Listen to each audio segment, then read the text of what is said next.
مامان زهرا هستم. اومدم با آموزش قاطقوی کرمانی یا آب روغنو یا کاچی. ادویه ها رو تو کپشن براتون گذاشتم. ابتدا میایم گل گاو زبون رو با می تخم میجوشونیم، بعد میذاریم کنار.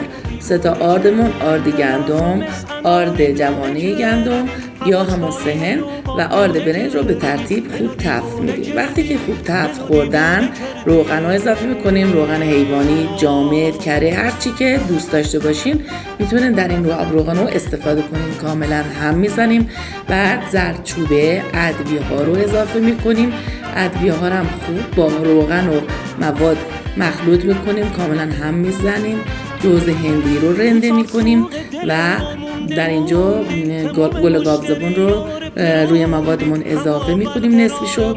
بعد هم میزنیم تا یک دست بشه، شکل حلوا مانند پیدا میکنه. بعد اینجا نباتمون رو اضافه میکنیم. میتونیم به جای نبات شکر استفاده کنیم، اونم سلیقه‌ای هست. دوباره گاو زبون اضافه میکنیم. بعد از گاو زبون اضافه کردیم مغزیجاتمون، گردو، پسته، پودر نارگیل، کنجد، هلال بادوم، هر چی که دوست داشته باشین میتونین اضافه کنیم و کاملا هم بزنیم. اینجا از من موادم خیلی سفت شد چون هنوز باید دم بکشه، برای همین من دوباره گاو زبون بهش اضافه کردم.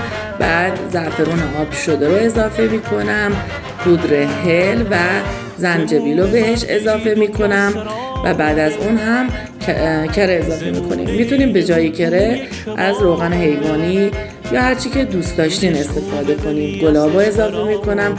بعد اینکه زیرشو میگذاریم به قل بیاد.